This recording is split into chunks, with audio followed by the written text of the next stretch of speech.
Yo, what's up, everybody? It's your man, Tim Swain. I am excited about this interview today. I have an African American couple who's trying to figure out whether or not Ghana is going to be their permanent home. Let's take a look.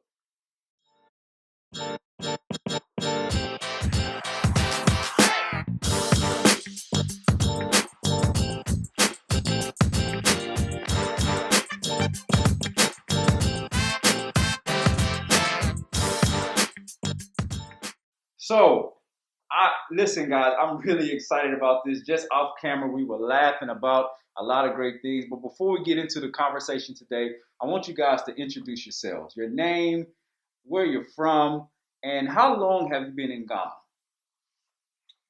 Okay, well, my name is Alton, and this is my lovely wife, Malinda, and we reside in Huntsville, Alabama. And how we got here, uh, we visit the area in 2018, and we did a group tour. And we did a group tour, and we decided that we wanted to come back.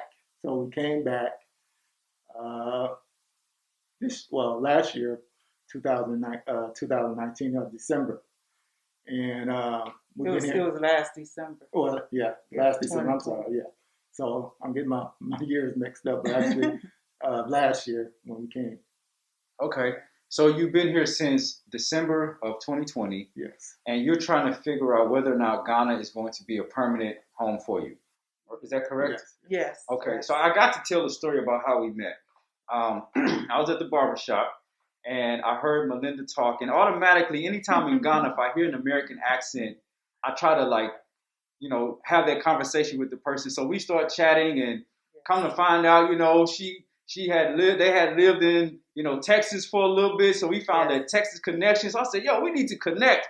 Ended up connecting, had some great conversations. I said, we have to put you on the camera to talk about this. So very interesting story. So you never know who you're gonna meet at the barbershop. Yes. So talk to the people at the barbershop. You never know who you're gonna meet. Yes. So you guys are here. You're trying to figure out whether or not Ghana is home. So let's back up a little bit. When did you guys decide that I want to even entertain the idea of making Ghana maybe a permanent home?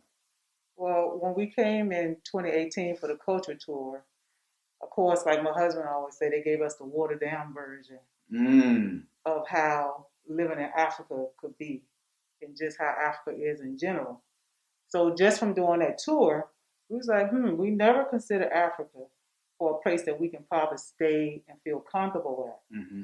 So we started entertaining that idea when we started seeing everything that's going on in America with the different situations with the George Floyd thing, which we all know.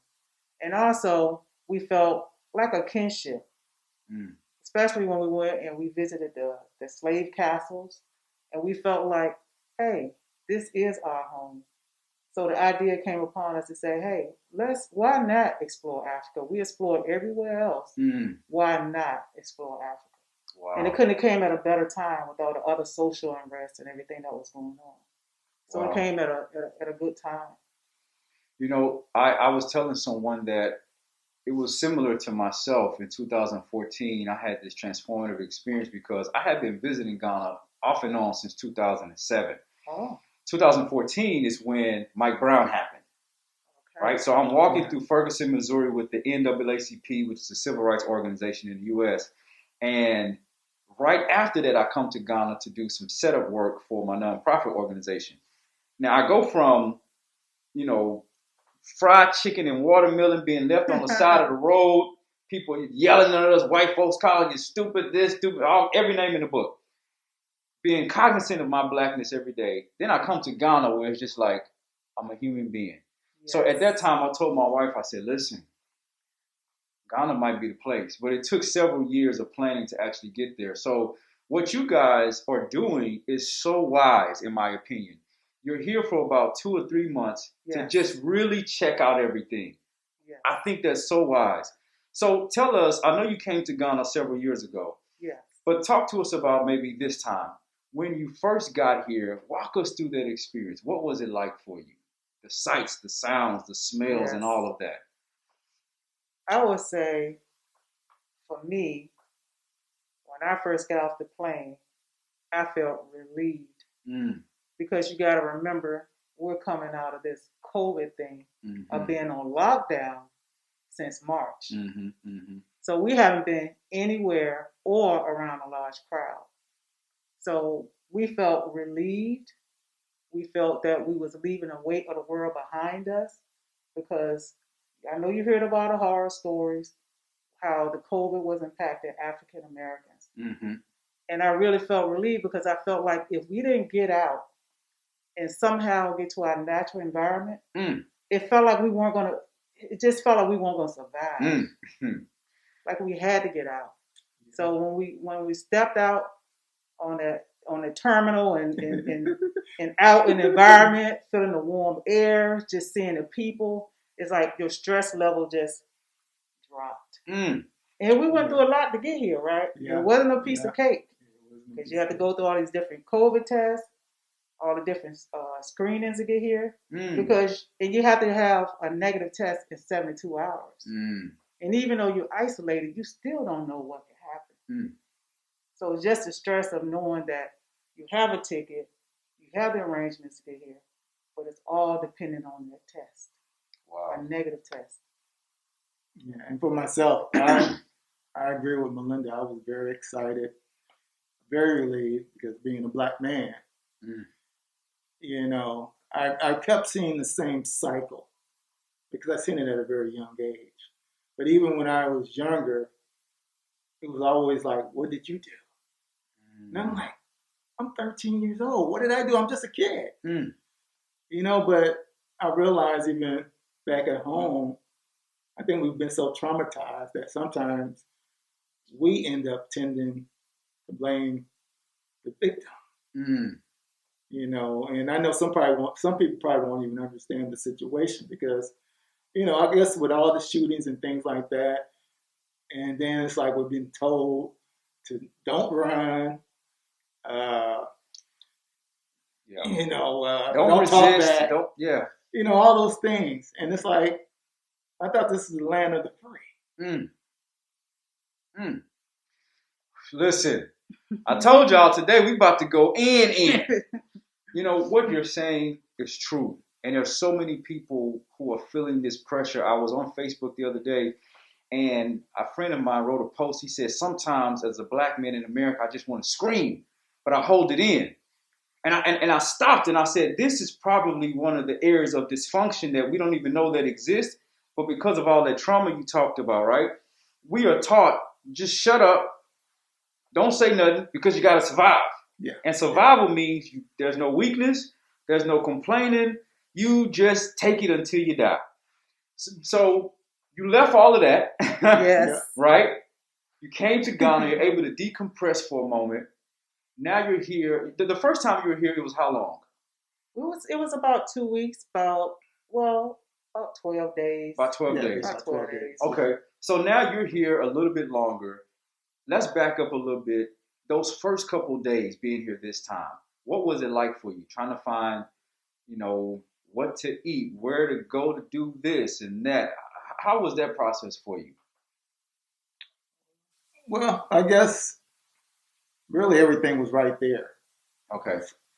The gentleman who was our tour guide in 2018 kind of set us in a place in the area where everything, all the amenities were there. But being from the U.S. again, we found it difficult to find a variety of food. And I'm not the type of a person that loves to eat rice all the time. I mean, rice is in everything. you know, and I'm the type of person I like my vegetables. Yeah. So, and I find that to be very difficult because we really couldn't find anything but rice. And very, very spicy. Yeah. Spicy. You know, it's funny because what I tell people is, if you're from a place like the U.S., what people don't understand is you can literally eat what you want to eat any time of the day. In the morning time, if you say, yo, I have a feeling for Jamaican food, you could do that. Yes. For brunch, I want to eat something Italian. You could do that. For lunch, I want to eat something from Nigeria. You can do that. Dinner time. I want to eat something from, name the country. You can do that. And so it's not like sometimes when we come, we don't like the food. It's just like, rice again. Jollof rice, fried rice. It's like, we're just used to so much access to whatever we want sometimes. And when we come here, it's like, oh, we have 3 things on the menu. What will you have? Hey, that's all. Just 3 things. Yeah. So, but in addition to that, right, just kind of navigating those first couple of weeks here, talk to the folks about what have been some of the most, like the best things about your experiences so far in Ghana. I would say some of the best things about our experience in Ghana is some of the people that we ran across. Now, we came here to do some research on some things. So we had a list of people that we wanted to connect with, business ventures that we wanted to check out. So some of those things that were on our list to check out panned out to be true. Mm. And one of the companies that we wanted to get with was Grow For Me. And that was an excellent experience.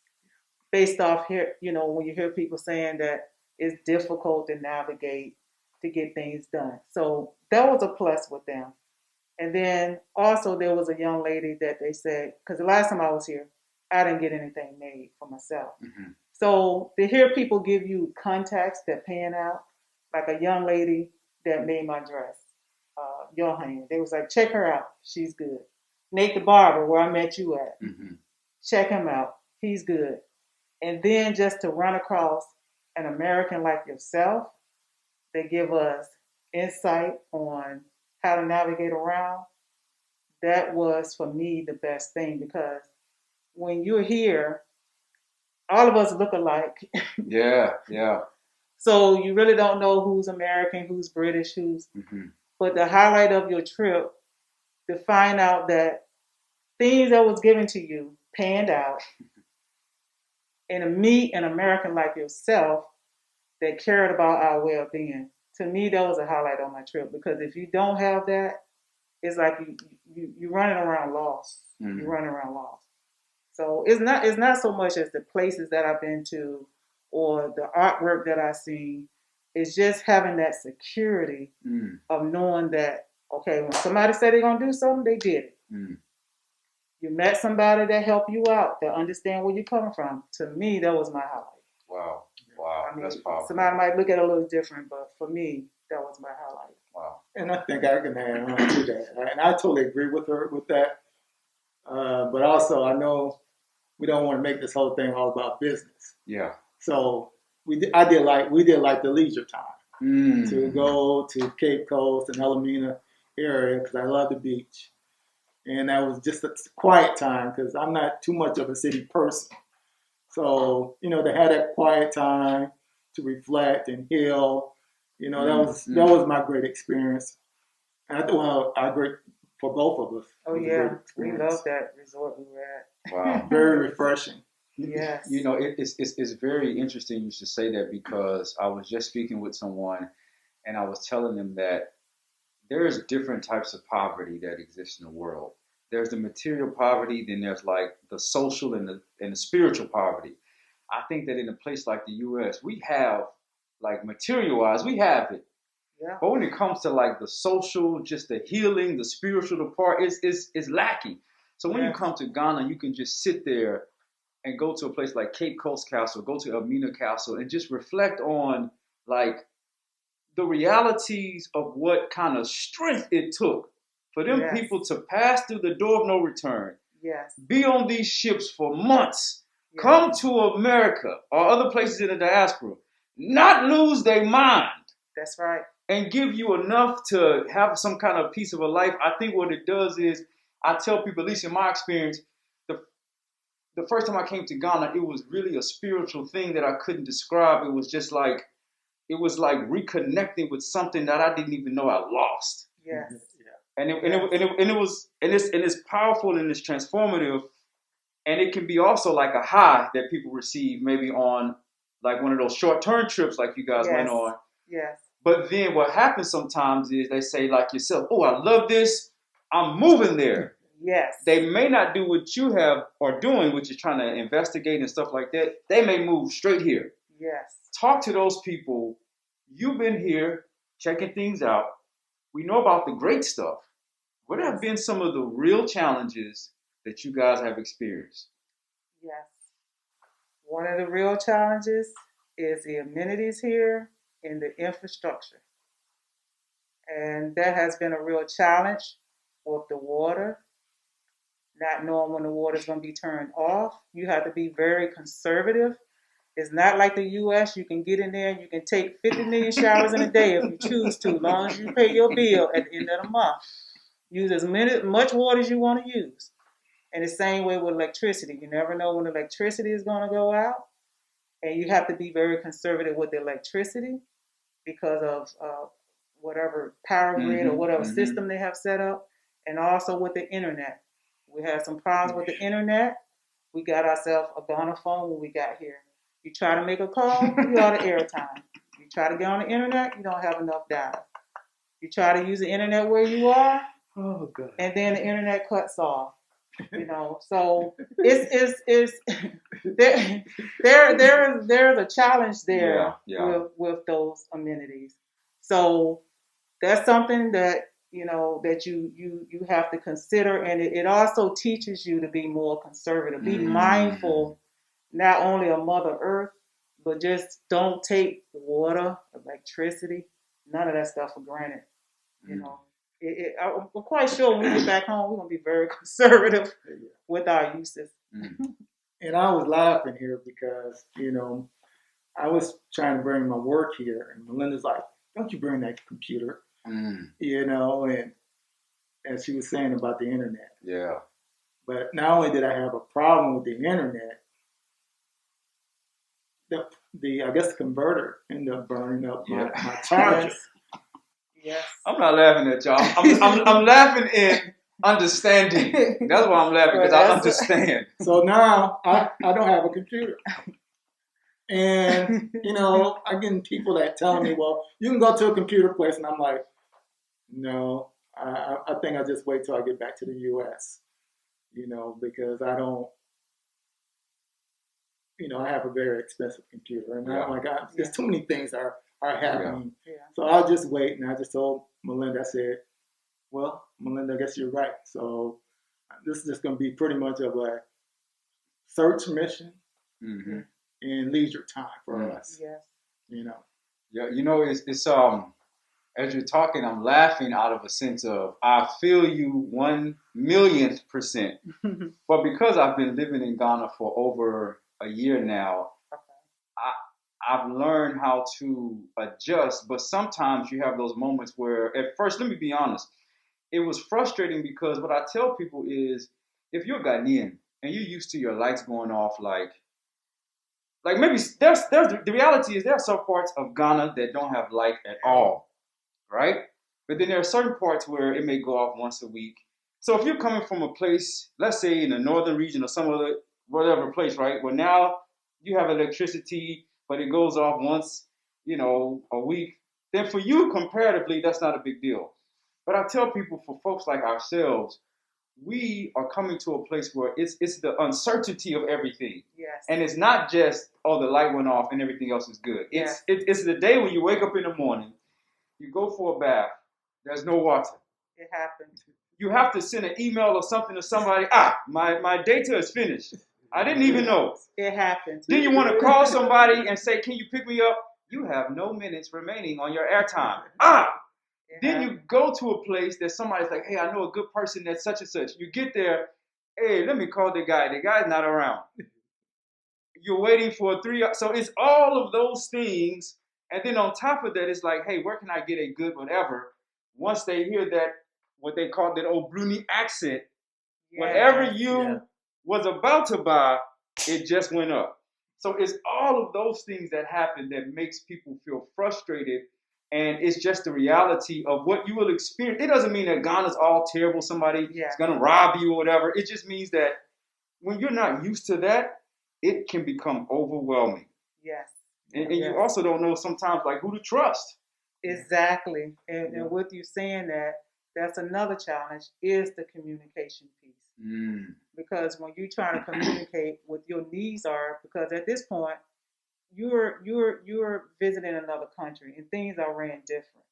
So you're relying on, to a certain degree, you're relying on the people that's there to help you to navigate through these, through your different challenges. And so if I'm trying to like communicate to you that I need X, Y, and Z, and they say, yeah, oh, no worries, no worries. Now, what you need may come next week or 2 hours, and then when you get it, it may not be what you was trying to articulate. Yeah. So communication is very challenging, and we had issues with communicating, especially navigating around. If you trying to take a Uber or Bolt somewhere, you have to put in your location. Yeah. And we put in locations where we know we at a hotel, and this is the name of the hotel. Yeah. And we experienced this the other day, and the location said a Chinese restaurant. So you worry about how am I going to get around where I need to be. So.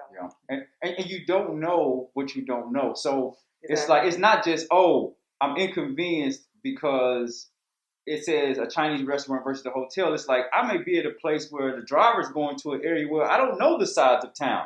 I don't know if this is a good part or bad part. You don't know anything. That's right. And so it makes you feel extra cautious because it's like you just don't know. You don't know. And don't know can cost you money. Cost you a lot of money. Yes. Y'all heard the story about my bed. I'm still dealing with that. Yeah, and exactly what Malinda is saying, and what was saying earlier. Just communication and some of the experiences you have dealt with as well. Because we have checked out a lot of YouTube channels and things like that, and people are saying, "Well, the sports come back and help. Hey, we need to help our people." And the whole time we've been here, like I say, things have been really kind of tough because we want to help, and we realize this 2.5 experience that we've been on so far, me and Malinda had to just sit down and say, this is not our assignment, because a lot of these people can't see past one CD, as you were saying before. They're looking at us as a foreigner. And not seeing us as brothers and sisters. Wow. So the next question, you don't have to answer if you don't want to, but it is. So do you think this will be a permanent home? If you don't want to answer that, you don't have to. So feel free to say no, and then we'll go to the next question. Got a camera guy who can edit stuff out. Well, we are the type of people that we don't want to say no, but we're still on a search mission. I got you. It might be East Africa, or it might be here, but I know definitely. I guess the thing is what we're hearing also. If you want to start a business, you have to be in the city. And I know that's been kind of difficult with internet and things like that, even when we go even further away from across. So, again, I think that's something that we have to take time and it sounds like you guys are still trying to figure it out. Yeah. Which is perfectly fine. And like I keep going back to this. What you guys are doing, I tell you, there's a quote that says, "An ounce of prevention is worth a pound of cure." To come here for these 3 months, and let's just say you decide it is a place, you'll be more prepared. Let's just say you decide it's not a place. It's 3 months of some great times that you'll remember, some things that wasn't so good, but it's 3 months. Yes. As opposed to maybe you sold everything from where you came from, and now you're dependent on certain things, and now it's just like, it can really upset you. And I've talked to some folks, some African Americans that have come here. I talked to one lady recently, and she's been here for about, I think, like 5 months, and she was saying, "Oh no, I don't know, man. I don't know if I'm gonna make it. But the crazy thing is, if you ask an average Ghanaian how she's living, like she's living in a very nice part of town. Yes. Yes. It's like, you are living in this nice place and Yes. blah blah blah blah blah. But it's just, I try to tell people, it's not just it's the overall structure and the communication and stuff. I've been blessed to be here for about a year. Yes. So, but I've visited for so long that certain things I'm just kind of like, I'm used to it now. Internet, okay, I know that where I'm at, I know how to navigate things differently. Yes. But everything I'm saying is I feel you. So the question I have is now, there's somebody watching this that's probably where you guys are. Yes. Or about to be where you are. Okay. What is some advice you would give to them if they're considering moving to Ghana? Let's say they've never been here. Okay. Okay. What would you tell them how to best prepare for that? Okay. I would tell them, just like anywhere that you want to move to, do your research and definitely know who you are and know what your needs are. Because if you put down what your needs are, like, I need this type of living arrangements, I want to have accessibility to X, Y, and Z. You need to know what your needs are. So write them down, know beforehand. Do a site visit first before you just pack up everything. Based off what your needs are, what your list is, you can come, do a site visit, do a research, and then from there you can navigate and decide if you want to be here permanently. But that would be my advice. Do your research first, know what your needs are, because that place may not meet your needs. And then you'll be wasting your time and your money getting a ticket. You know. So really examine what your needs are for you and your family. And don't go by the feel good feeling of, you want that African American connection and that's my motherland. Be realistic. Be realistic. That's some really good advice. That's really good advice. What you got, Brother Ulton? Well, I agree with Malinda. Just knowing who you are, because someone's likes might not be your likes. So it's best for you to find out for yourself. Because if you don't, you're going to get your feelings hurt. Real quick. She said real quick. Yeah, real quick. And we have heard stories of people that we thought were tough. They end up going back. Yes. Wow. Hey, man, it sounded like a war zone. I know you don't mean it like that. Yeah. But it's the reality of what I tell people is this, and this is what I had to realize.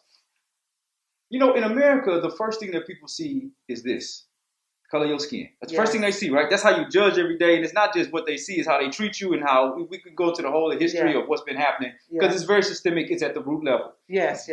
And so you believe that when you come to a place like Ghana, it's the same thing, but it's not, because everybody looks like you. The first thing that you are, at least in my experience, is I'm not black. I'm an American. That's the first identity that I have because I was born and raised there. Yes. So coming to Ghana, like you said, I didn't really know what my needs were. And I was kind of like, and I came from a missionary background. So most of the folks who came were missionaries, like, you just stay in some small place in the Lord, right? Yeah. So when I came, I thought, okay, maybe that's how I want my lifestyle to be. I don't really need things like air conditioning and a washing machine. I'll be fine because that's the real Ghana way. And I was even telling my wife, that's how we. But then when I got here, I said, you know what? This is taking too much time. Why am I washing my clothes by hand? This is taking up my time. It is. I could be doing something else. It is. I'm finna get a washing machine. It is. But I didn't know that because other people's perceptions of me was like, you're being the rich American, or you don't need all that. Yes. But then it was like, this is my life. Yeah. Yes. I don't want to be washing clothes by hand. I'm grateful for people who do that, and that's what they do. And it's not to put down people who have to, but it's like, that takes a lot of time, saints. So I don't have time for all that. Yes. But if you don't know, like you said, you'll get your feelings hurt real quick. Or you'll try to buy a lifestyle that you can't afford. And then in about a year, you will be out of money. Yes. And making money in Ghana is very difficult compared to what you may be earning in a place like the U.S. Yes. Yes. So, in any other pieces of advice, that may be considering a move like this, or final words that you would tell these people? I really can't think of anything else. I will say my final say again: do your research. Yes, Ghana is a beautiful, it's a beautiful country, and like I said, it's beautiful people here. Like I said, do your research. In addition to the research, like Tim was just mentioning, time is money. Remember, time is money, and you're not coming here for free. You're coming here, you're going to be spending money. So I would say take the necessary steps and get the tools that you need. I know we got a Currency Plus thing, we got us a cell phone. Look at all those things and make it easier for you. And again, try to keep a budget. Be cautious of the money that you're spending. There is a difference in currency, so be cautious of how you're spending your money. Wow. Well, I wish we could do like a part 2, 3, 4, and 5, to just get into everything, but I know we can't. I am really appreciative of you guys' time, your honesty, because I know that it's going to help somebody who is right where you guys are, or who aspire to be where you are. And just your honesty about the experience from living here right now, I'm telling you, somebody's going to watch this and it's going to help them a lot. So thank y'all so much for being here. Once again, thank you so much for tuning in to another episode. I sincerely appreciate it. Hey, if you like this video, make sure you hit that like button. Make sure you subscribe. Until next time, peace.